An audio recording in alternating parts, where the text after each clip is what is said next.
That dead guy.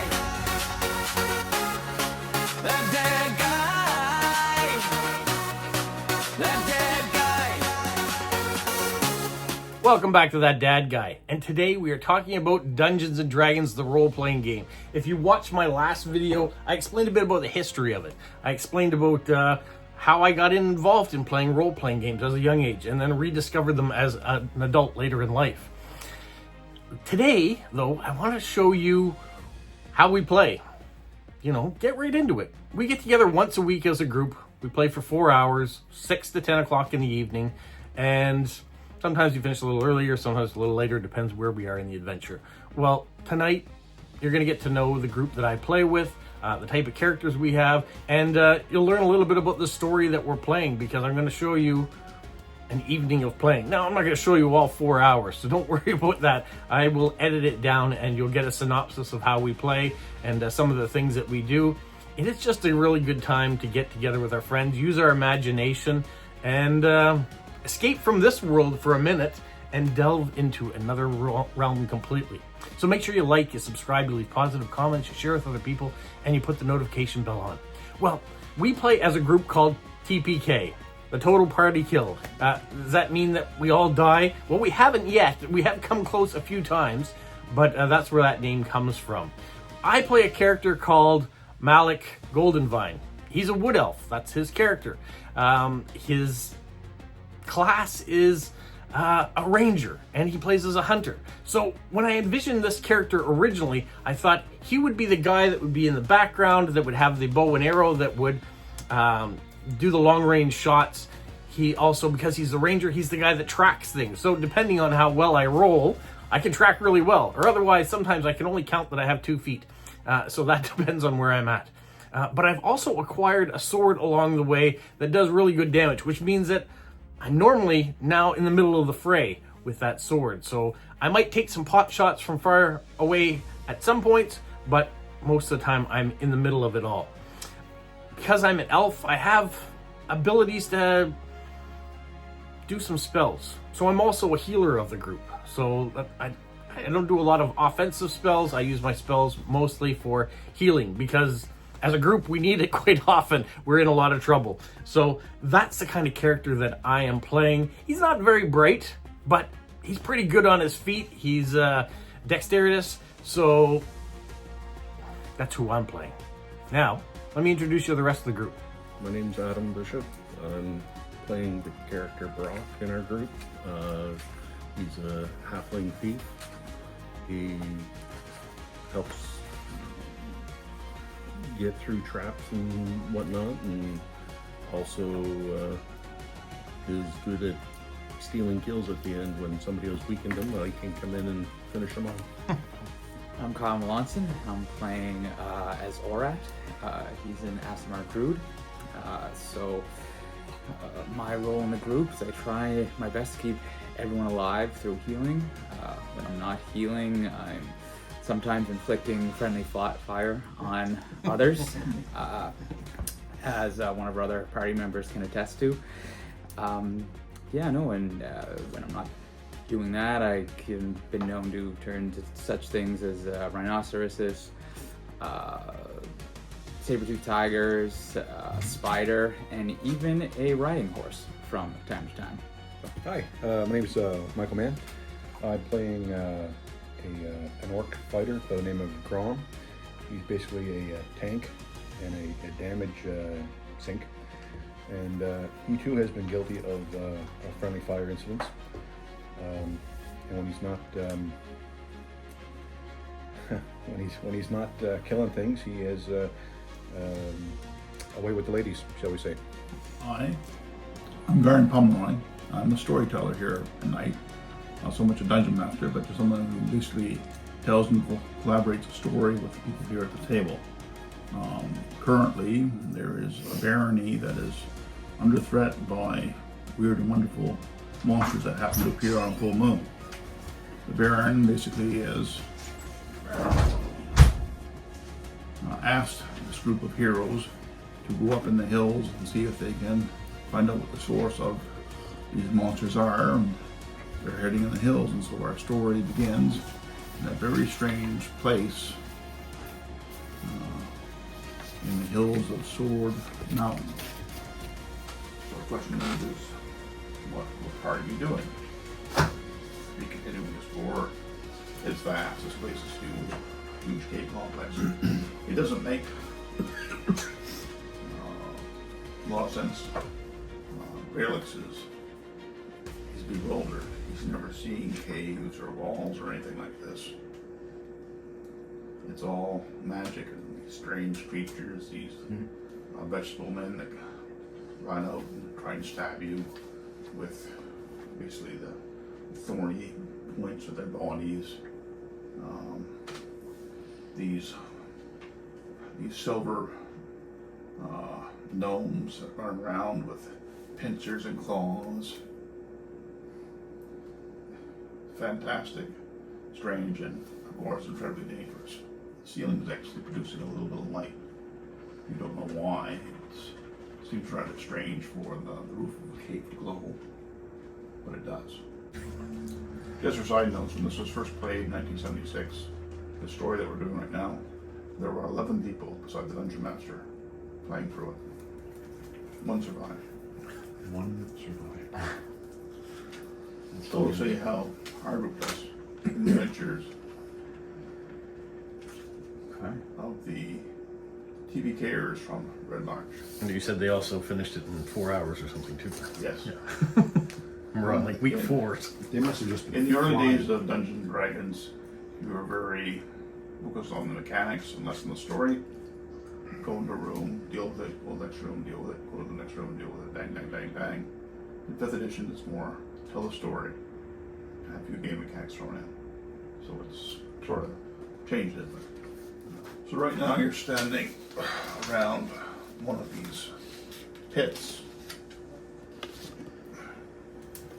And this odd feeling, Ron, that you felt down below, you're feeling it again, but up here. Oh. You've actually had, for a reason, you have memories of Ned and Joe and Crimson. Wow. This magic of going up and down this pit, suspended by nothing, yet you didn't fall. And all of a sudden, when you're thinking back of all the times and all the things and the conversations you've had with people in the past. Something similar to this, tubes that we went up and down. Because I have a memory that we've been here, we've done something like this before. No? No. No. Maybe just me. No. And I have a feeling we're someone or something's watching us. I'm getting a little tickle on the back of my neck there. Rarix mutters, he says, standing out, he says, the only thing that goes up and down is the old garbage pit back at York Hold. So he takes whatever we don't need and throw it in. Alright. Let's head down a level. So you stand out there, and there's the rungs there, and you can even, if you want, turn head first and Pull yourself down. push yourself, and then you're floating down from the air, drifting down. I'll grab you as you come down. Okay, I'll come after you. Pull you in. You've got the light source, so that's... Yeah. Continue on down the tube. You thought something was watching us on this level. Well, it's true. Just as soon as you come back down, then the sinister feeling that overcomes you as something close is watching you with malicious intent. Malicious. Well, the way to finish this thing's at the bottom. Do we want to explore some more, see if we can find any more loot? We're not about completing a level, because we certainly didn't complete the level we're on. No. Cleaning all the rooms out. We're just going to the center of the structure, trying to find out what's there. This place will be here for a while yet. Well, I'm not one to shy away from a fight, so I mean, we can give it a quick look about, see, might be some good loot, some XP. Okay, so getting off of this level. And if it gets too hairy, we'll just go down to the level. Just pop down. We'll just do a tactical Because I'm retreat. sure it gets easier as you go to the level. We'll do a tactical withdrawal. And We've already walked into one big battle that we yes, barely made it out of. A few, but More paper. Mallet. Do I have paper yet on my kit? Yeah.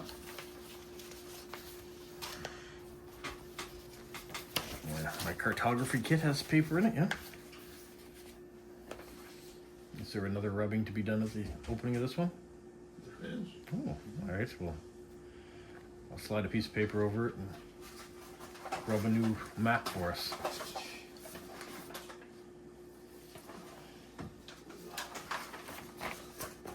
Complex. oh, okay. We just have to figure out which tunnel we came through. It could be anyone. Yeah. But there's a bit of light, I think, that there. one's lit, and that one's lit, and this one and this one are lit. So. All four of these are lit, are they not? Oh, Basically, 3 on one side. You look up the other side, you see another 3 of these columns. You suspect that you might be there. Okay. You can make a survival check. Now,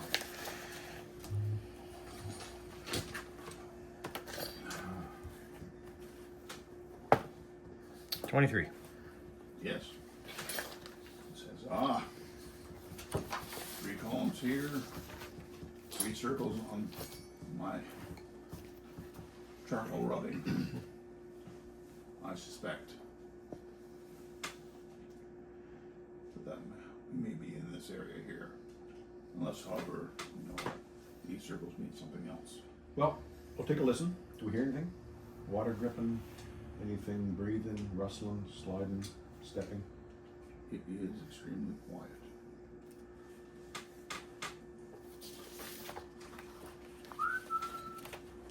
Send it a whistle.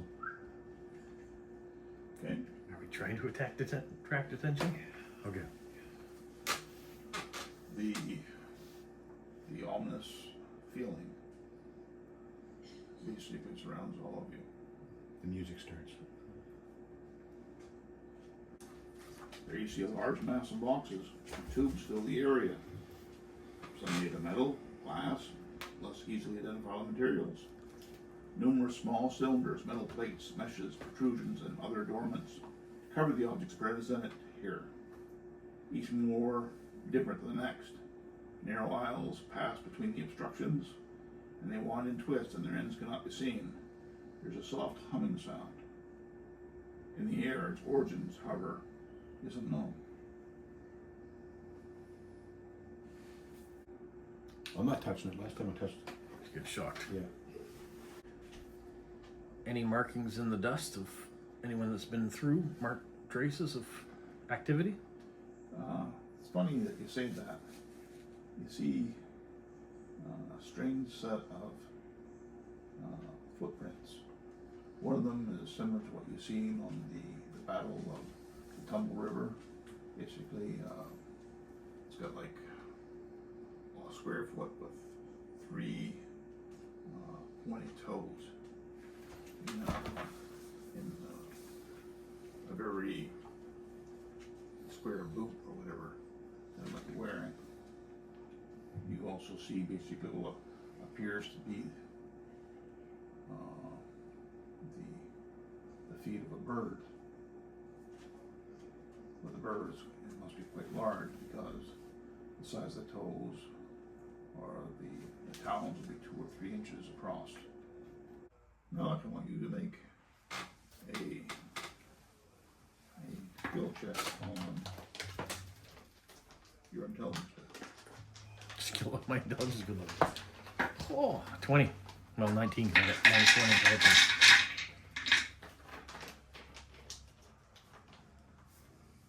You have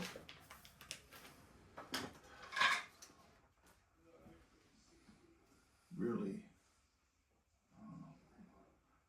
sweat runs down your back as you feel basically that you're in danger. I got a bad feeling. very ominous here. Also, basically, feel the need to make an intelligence check. Oh, no, man, it was good. It was right with the world. Your head begins to ache. I feel happy. Huh? Your head begins to ache.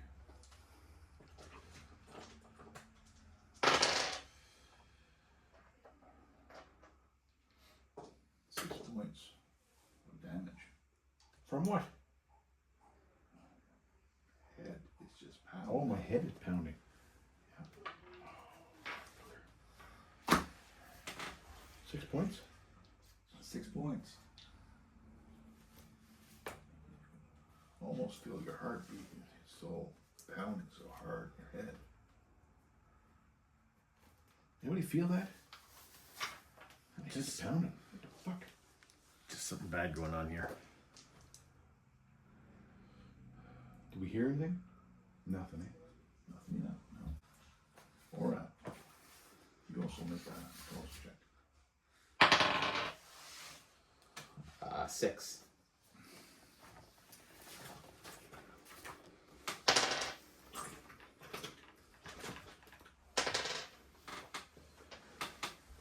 Points of damage.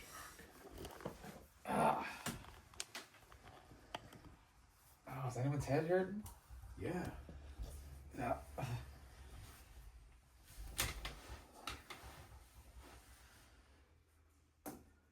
Keep going towards the center. You guys okay?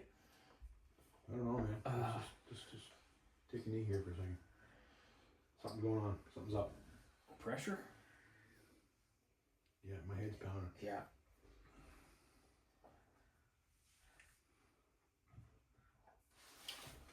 You continue to walk towards the center. Breathe it okay? You got enough oxygen? For now. Brock doesn't feel any of this. In fact, it's rather strange to see the halfling at almost 7 feet tall in his strange plate armor with his face way at the top. The glass fires are in front of it as he looks over, as he slowly comes down after you. Do you have night vision or anything in that suit? Dark vision up to 120 feet. Maybe you should be in front. That way you could scope out. You can only see basically what the light provides. Dark vision only allows you to see in limited areas. It doesn't allow you to see in darkness. Why don't you check out some of those boxes? Okay. Make sure they're not leaking anything that we're... You make an intelligence check.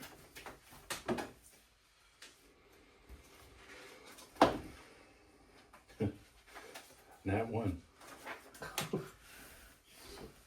Critical fail. Get that out of the way early in the evening. And there's an explosion.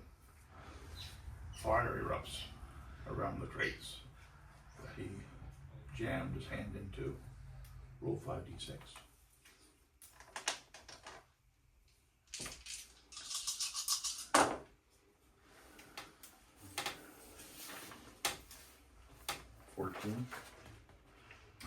You see a blue aura around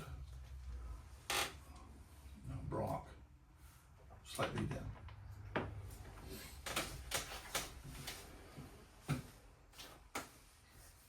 As there's a fire now, things are on fire. There's black fumes rising up. But there's more light. Maybe we should leave this level.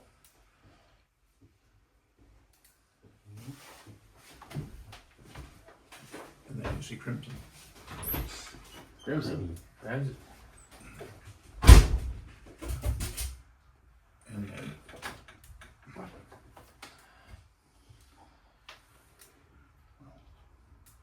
this is going to be Joe. You can Joe's paddle.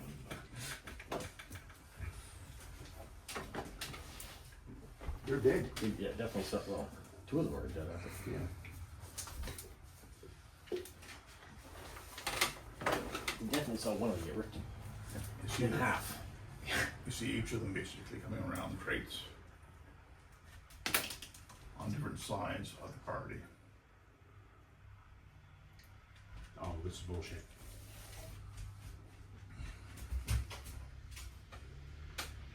Not a fucking you. You try talking to them and say, you know, how is this possible? Who are you? You left us behind. Actually, Ned, you left us, buddy. Yeah. And you're dead. He saw you. And you should be it too. Initiative.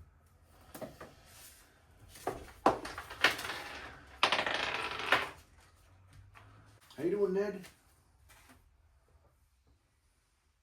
And holds up his symbol and begins to start chanting. Oh, that's not Ned. That's not Ned. He didn't ask you for a coin. He'd ask you for a coin. Yes. Charge you gold coin every time you visit. That's right. That's right. Yeah, yeah, yeah. Oh, that's not Ned.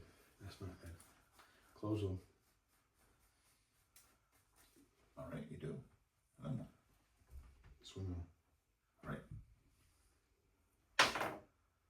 14. He's normally, so it's 20 to hit.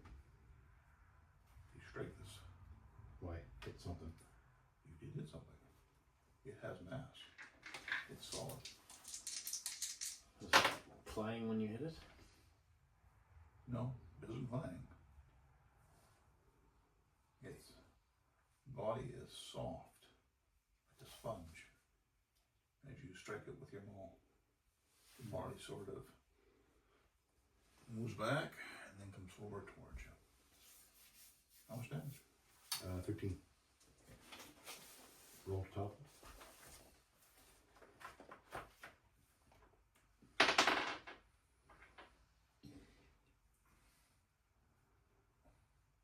Ned falls down to the ground.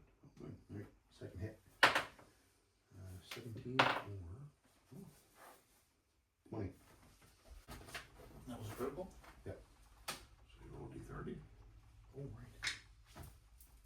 right. 14. You get Ned in the arm. He's holding up his symbol of faith. Foe takes quadruple damage from their own weapon as it's hammered into their face. And for a moment where Ned's face was drawn, it shifts, and all you see is black. Meanwhile, Brock. After seeing him drop, I rush over in his direction and attack the one that he was attacking. All right. You see the little man in the metal plate armor. Dash across. And I rolled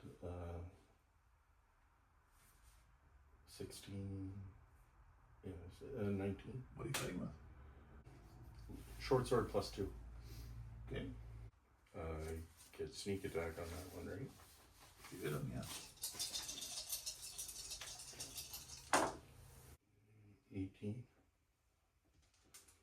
And you watch Ned, his body transform. But once the face is now, basically it looks like a black mask. No nose, no ears. Eyes. Dark, sunken eyes that are large. No pupil. Just white. And the length is long. Mass. It falls to the floor as it tries to get up. And it begins to basically turn to a liquid. Black gunk starts to cover the floor. I'm going to use my hunter's mark on Joe over here. Yep. See if it has any immunities. I'm gonna use my blaster pistol on Joe. All right, tell me what you're doing. I'm gonna use it the same way I've used it all along. It has a little blue disc in there to activate it. Yeah, Target's within 150 feet. yeah, but what are you doing? How are you handling the toy? Well, we've learned how to use it before, so I've hold it with the screen out and the cone towards it where it's fired So on before. the screen basically comes a little crosshair. Yeah, Goes over on top of Joe. Joe. And then what? And then I use the activate button, which is at the bottom, the symbol there, number 3. Number 4 was a good one. Which is a whole, yeah, and then hit the symbol number 4. So 3 to activate and 4 to shoot it. Okay. Targeting on Joe. Okay. Hmm? Hold it. Alright. Do I have any bonuses? Just dexterity?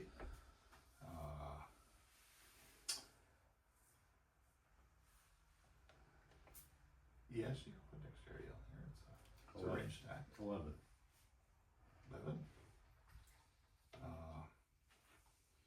Joe, his head just moves to the side as the blast goes by. Son of a And bitch. the head comes back all shrill, like a piercing shout.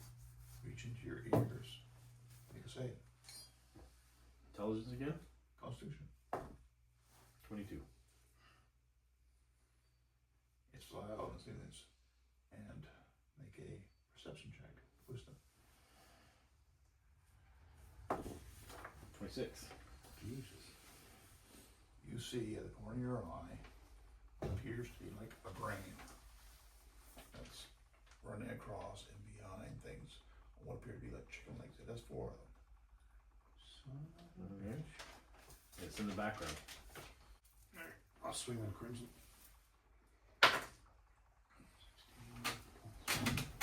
Hit him.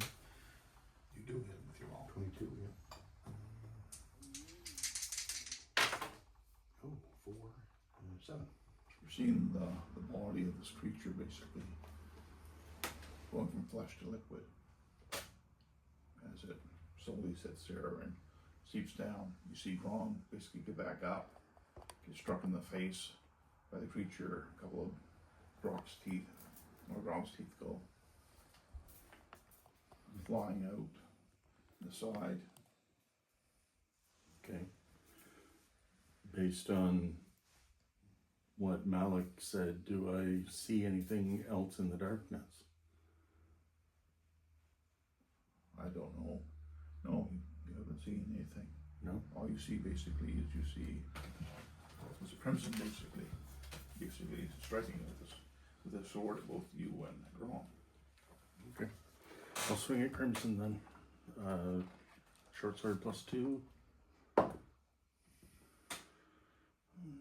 14.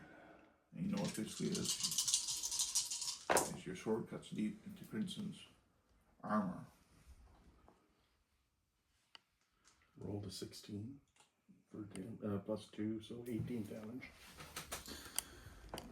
Alright, so it's dark and everything. From what we can see, I'm gonna use a bonus to action and wild shape into a giant bat. You sense. Yeah, I guess, yeah. You can sense basically that there's something scurrying around behind the crates. It dodges out from time to time, and then runs back. Just whack! Jesus. Zorak changes into a bat and flutters up in the air and grosses. Come back! Get over here! He shouts. Malik. I'm gonna go with my sword of wounding again on Joe. Okay. And I think that's a miss. 11. That is a mess. Second attack. That's a miss too. So There's his head. Smell that? Smells like brains, he says. You just watched. Grom take a swing at Crimson, stumble and fall. Okay. I'll swing at Crimson with my short sword. Two white eyes is basically the form. Crumbles around the sword of Bronk. He falls down to the ground, and then him too basically turns from a black mass into a starting of a goo. The black starting to turn into a liquid on the floor. Right. Alright, I'm going to fly back to the group. And that's not that far away anyway. This one here. And use my bonus action to turn back into wild shape, back in my druid form. Do an adrenaline rush towards Joe. You see the head of your maul with red streaks in it as you slam into the body that was Joe at one time. Mm-hmm. The flash of light hits, and we thought there would be the crumple of his ribs as you caught him square in the rib cage. It's more like as if you were hitting wood. There's a slight bang, but no crack or crunch. And you hit him well. Is he still standing? You knocked him back. Roll your damage first. 3. Blow to skull, destroys ear, inflict 1d12 damage. Foe suffers permanent deafness. And boxes. I reach behind me. Something's attached to your back. You do. You pull it off, and it looks like a friggin' brain. It's got chicken legs on it. And you've got it there in your hand, and then it moves and it runs down your arm onto the floor and scurries off behind the boxes. You do. Open it up. Grab onto it. There's a flash of fire. Quite serious. More light. I'm going to cast Fount of Moonlight on myself. So, Enter. yeah. So, Except just you're like, glowing. yeah, You're a I'm just like walking a lantern. glowing, yeah, I'm just like a walking lantern now. And I'm going to start just tell everyone to Sorry, follow me. boxes. What the hell, bird? Versus what the hell are you doing where at? Relic, he's there, he's got. Hey, look! I got these green eggs! Oh shit. He's tossing them up No, and no, down don't his do that. hand. Don't do that. I wonder what these buttons do on here. To convince Grelix to put down the eggs gently so that we don't. Put them down! Shouts. Gently! I'm going to suggest who's still around me? Malik and Grom. I'm going to suggest we either explore or we just get out of here. Because we could be chasing this thing till the end of our days and blow ourselves up inadvertently. So do we want to continue being in this section? That's what I mean. We Go down either another explore, we've only been in the middle, or we just cut our losses and go down a level or two. So far, everything seems to be booby-trapped or Yeah. dangerous. Right, who wants to go down?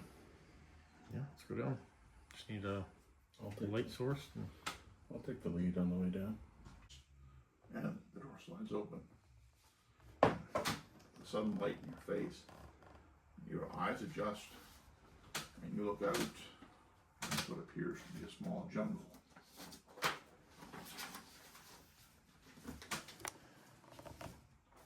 Well then. Okay. You see what appears to be like 15 feet of basically a ledge, and then basically the area is lit. The whole roof of the cave is bright as the sun. And this area is lit, and down below you can see what appears to be a wild jungle down sort of like inside of amphitheater. It's about 80 feet down. See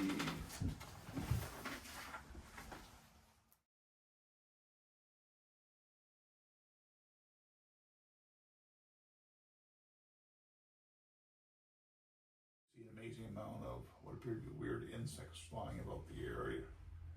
Birds that are flying around that have what appears to be like an appendage sticking out of their bellies. This here, there's hundreds of them flying in the air around the room. All sorts of weird and strange plants. Some sort of plant is drawn up over the edge of the landing. You're standing outside, looking out. There's the landing there, and there's all this vegetation. All right, you can make a perception check. You notice that the vines that are on the ground, they're actually moving. I'll throw a grenade in. 3. Okay. All creatures in the blast radius take a 2d6 fire damage. Flammable materials in the area of effect that aren't being worn or carried catch fire. Next round, 1d3 round, therefore after. Each creature originally within the blast area will sustain an additional 1d6 of fire damage from the residual chemicals burning. DC 15 Constitution save is allowed at the end of the affected creature's turn, ending the ongoing damage on itself on a successful one. Anyways, you hear an explosion after about 12 seconds. And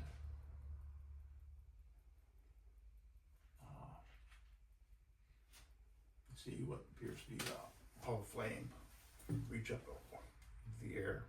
You just catch a little bit of smoke that piles up out of it, and then it's quiet.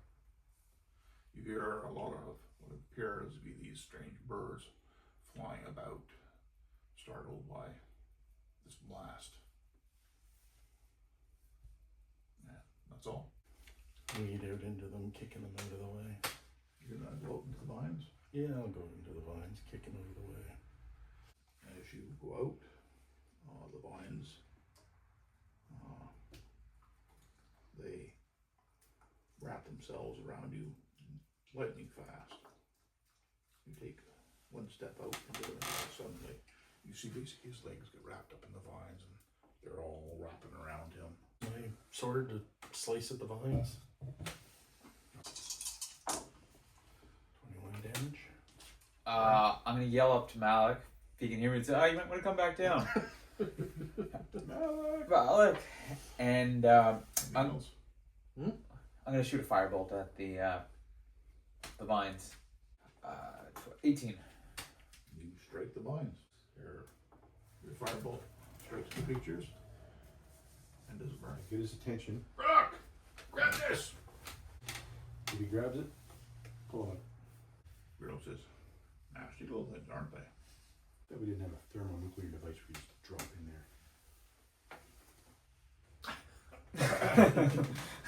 Shit. Problems down. Or Greg goes down and says, I think I know what we could use. And he takes it and tosses it just about in the middle of where the vines are.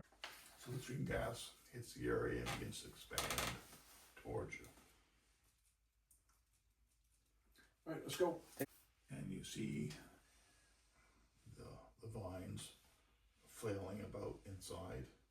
You see the outer bark peeling off. Pustules appearing on the vines as bits and pieces of them fall away this way and that way.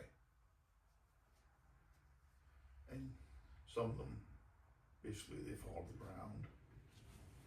They tremor. But what appears to be new shoots rise up on the ground. They struggle inside of the screen mist. It happens for about a minute, and then they fall. And then there's basically brown and black raw in a space. Get in the shaft and shut the door. Okay. Everybody in, everybody in. Retreat back into the shaft. Upward, upward, upward. So I'm coming down, you guys are going up. Yeah. That's the one. I got another one, Greg says. So save it. Save it. for later. We'll make our way to this one. We'll go back to this one and we'll go down. You hold your lantern down and it's dark. It's beyond what you can see. The hole at least goes down some 40 feet. The dim light is there in the background, but you can see basically the floor is probably about maybe a foot thick of this strange metal, and then there's nothing. You also know basically, just on the side of your vision here, there is a door here. Oh. And a door up here as well. The door is currently closed. You just basically feel what appears to be heat in the air basically as you turn to face that direction. Put a black one in it. Black key, no? Or was the brown? You hear what appears to be like a klaxon sound. Beep, beep, beep, Fuck, here we go. beep. All right, we'll Continue down. we'll continue down the next level. Maybe 20 feet. And then there's a similar place to where you were before, where you open it up and you see these columns and the space beneath the floor. Is it dark or lit? It is dark. You see something odd. There's something with a set of what appear to be ropes, basically on to what appears to be some sort of dais that's sitting on the floor next to where the shaft is. So it's just a platform out in the middle of. It's almost right beside the shaft. It's just out there, and then you see it. There's a little bit of space on to the side. You see a whole bunch of columns, and then basically there seems to be like a cave wall. So this dais with the levers on it. Just the one lever, or is there It's just the one lever. any lights on it? No, Buttons? no, it's just basically you're standing up there. It's like this table here. It's 20 feet wide, 20 feet long, and then there's a lever, and there's these basically what appear to be these metal ropes going up into the ceiling. It's either going to go up or down. If it goes up, it crushes us against the ceiling. If it goes down, it drops onto the floor. It's odd that they're all around the facility, but they don't seem to be of any use from the description. I think at this point we're gonna try one. We gotta try something, yeah. So I think we should all be on the platform and pull the lever. If we die, we all die. If we succeed, we all succeed. That's right, TPKers all the way. That's right. Exactly. Now we're gonna check for traps. All right, everyone up on the platform, pull the lever before we. Well, you just slide the lever over. You hear a cranking sound, and the platform starts to descend until you reach the floor area. This area here, there is still a fair bit of light. The area is large. 10 large altar-like structures are present here, each rising some 10 feet above the floor and perched atop 3 legs each. The altars are 10 feet in diameter and bow-shaped. 4 odd-looking bent pylons loom over each of the bowls, ending in discs and spear-like protrusions from the centers. On top of one of these altars appears to be one of the land sharks that you had Kill it off. It appears to be dead, just seems to be standing there, motionless. It has some sort of yellow aura about it, and it just sits there. The space is, and you see basically here as you're coming down and landing on, as the platform reaches the floor, there are 6 of these metal gnomes moving about. See what appears to be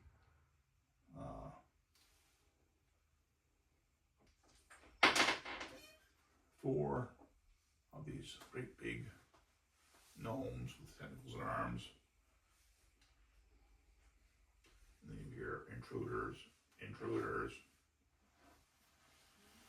Hold up the red key card. It's initiative time.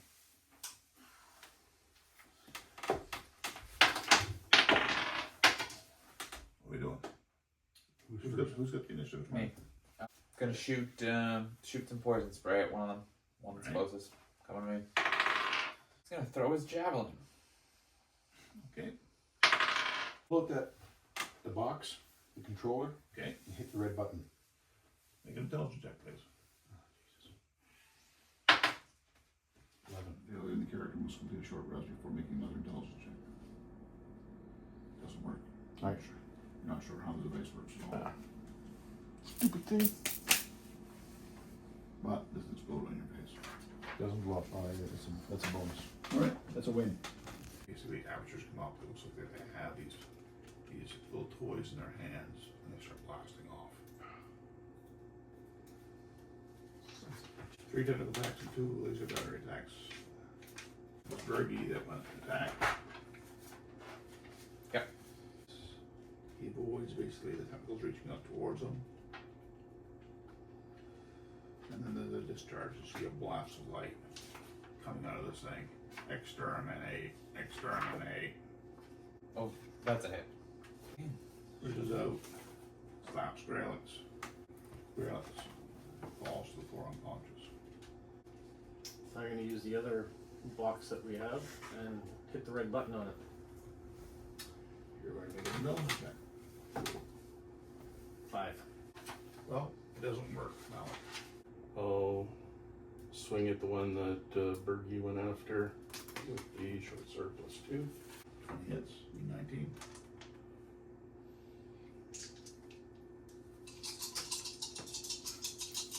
$24 damage.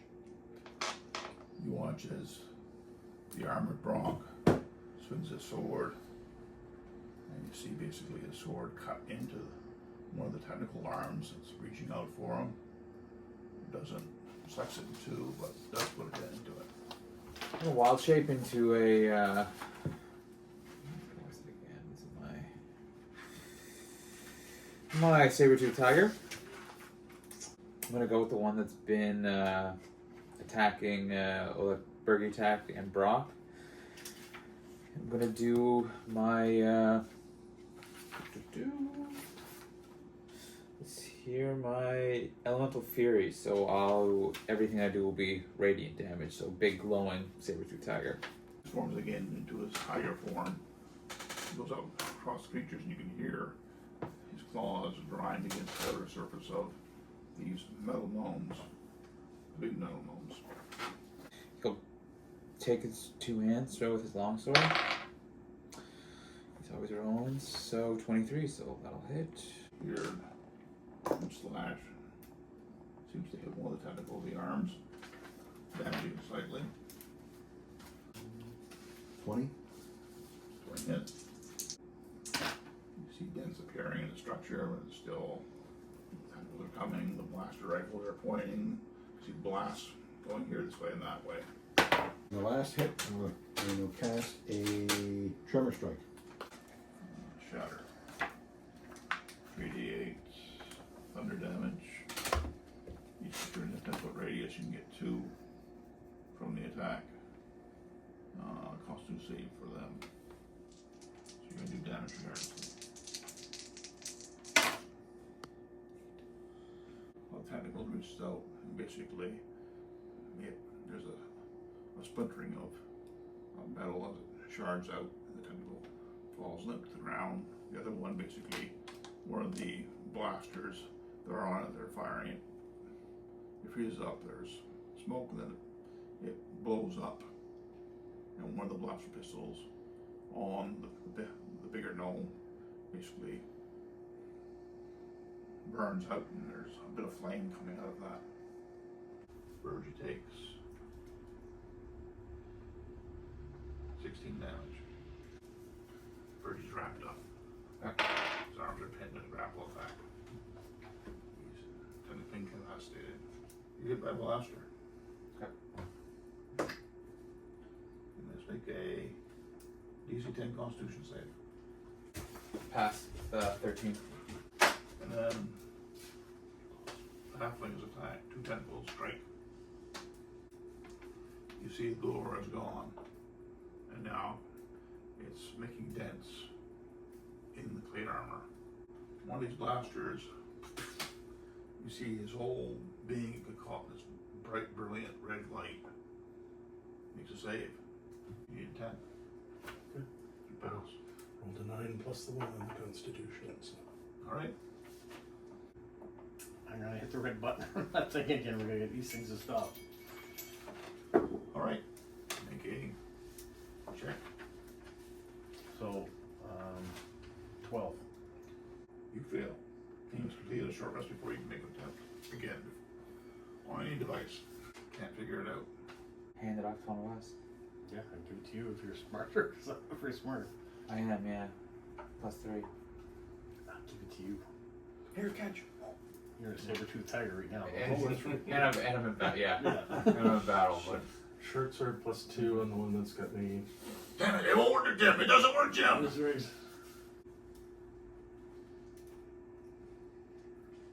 26 damage. You smash into it.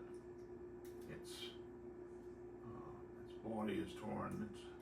Another tentacle falls down. Then it wasps comes on over towards you. 20. Minus 20. No. You drive your dagger into the joints. Drives the dagger in. There's sparks. And then the head of the creature pops up. There's flames. No. And the first one is down. Relix is down. He's death save. He passes one. Alright.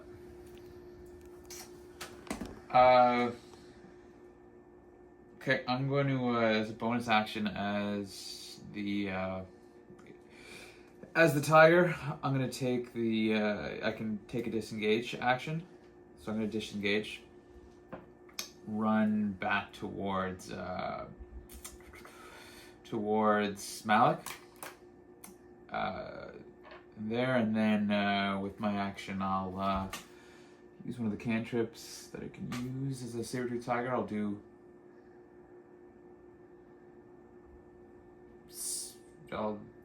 Starry Wisp, yeah, or at least Basically falling over your own party members. And as you try and add out your spell, it fails. But Birdie's free. So he's gonna take his 2 hands and swing at the one that had him free. It's I blew up his laser pistol. Yep. Missed.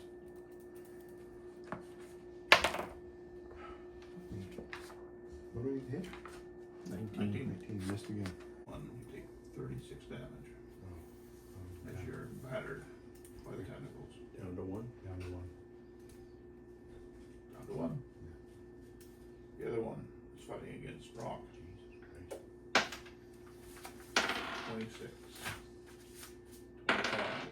25. Damn. You take 33 damage. Can I use my evasion? Would that be on one of them or? No, it's striking your armor. Over and over again. Your armor is quite beaten. You see all the ruts and cracks. The halflings battling out with them.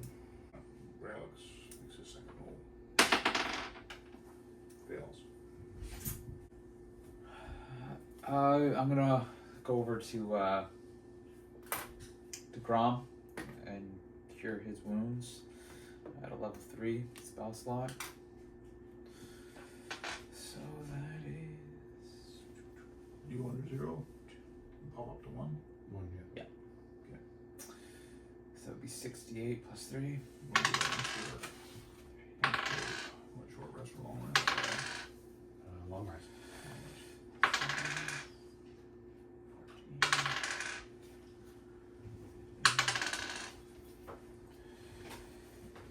2 plus 25. Sword. And a miss. Brom's wounds close up. His battered body gets back up. And what does he do? Swing on him. Right? So there's 2 left. Yep. One of them's got its laser pistol busted. That's the one that Brom said. Did you take the box on your turn? Missed. No, I deal him. Okay. Yeah. Missed. Oh, Jesus. Brom's hit once. 6 points of damage. How much? 6. The other one attacks the halfling. Hits once as well. The armor is critical now. The plates have fallen off. Bits and pieces. His face shield is cracked. I guess I have to give it one more try. Everyone else is fighting, so I'll hit the box one more time. Come on. 11. Doesn't work. Oh, So one's on Grom, and is anybody on the other one? it's on you. It's on me. Yes, Okay. So I guess I'm on that one. you are. No sneak attack, because I'm the only one on it. That's right. You can sneak on one's battering. You hear the bang, bang, bang as the tentacles strike across the body of Grom's plate now. What's on Grom's? Or Brock's plate now. 11. Okay. Gerald's passes the second death save. Alright.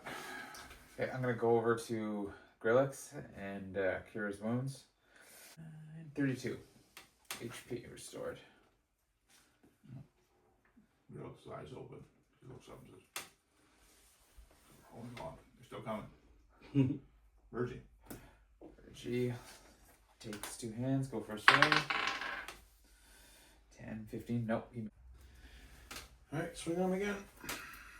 Fuck me. 1. Jesus. Here we go. D12.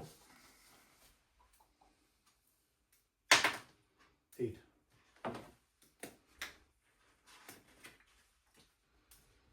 You have since smashed your weapon against a solid unyielding object, the floor. If you tear off your arm, there's no side effect. Your weapon is magical. And second one. Second hit.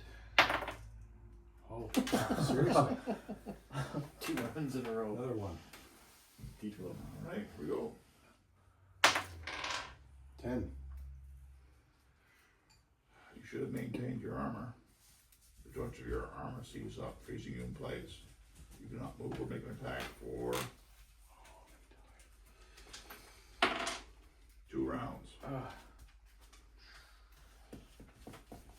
Basically paralyzed in your armor. It's all fetched up. And they attack. First against Grom. He's hit twice. 14 points of damage. Brock, you hit 3 times. You take 33 points of damage. That destroys the armor. The armor is smashed. Okay. So I crawl out of it. Yep. You put the 2 fingers underneath the head, and the back opens up, and you plop up. It is as you watch the tentacle arms go around it and basically crush the armor. Mounts. Anyone need healing? Yeah, I could use them. Okay, that's what we're gonna do.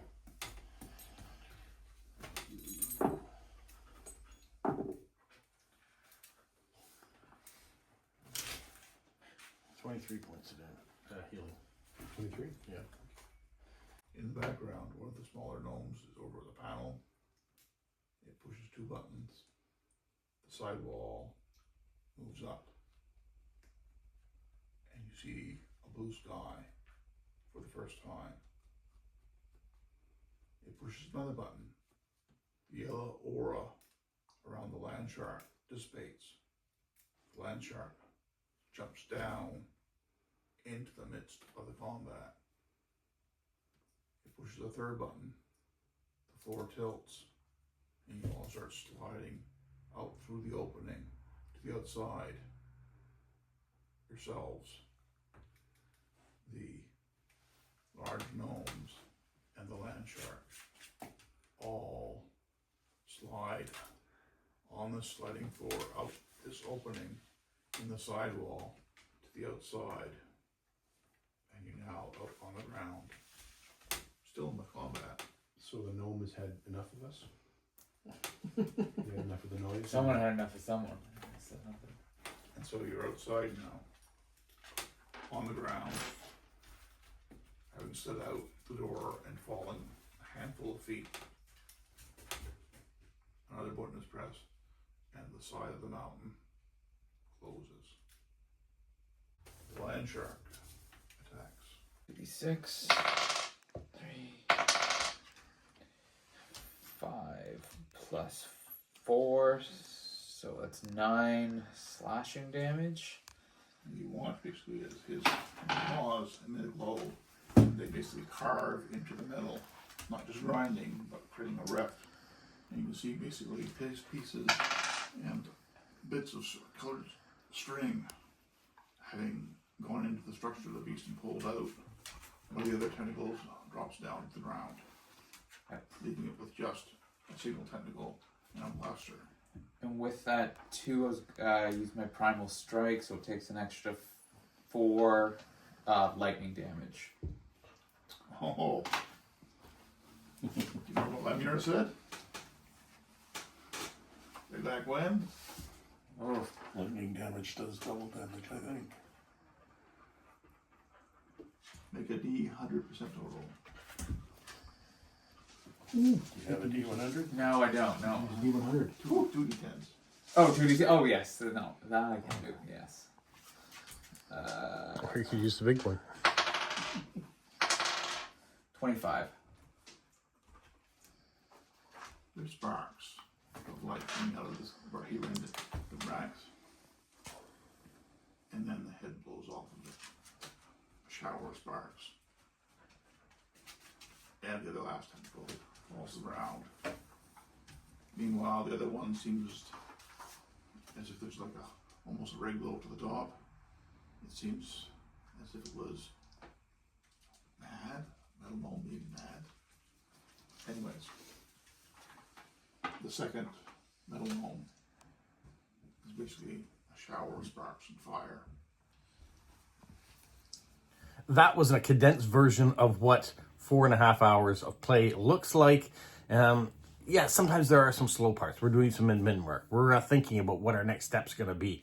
And sometimes it is a little bit more action-oriented. All the time depends on how big of a combat situation or a mishap we've gotten ourselves into. And every week's a little bit different, which is great. The characters, the people that play those characters, all bring something different to the table. And it's a lot of fun. If you're interested in seeing more, let me know. We might be able to do another video and get right into it. That's it for today. Have a magical week. What, Polo? You say like, subscribe, share, and tell all your friends? Who's a good boy? Who's a good boy? Bye.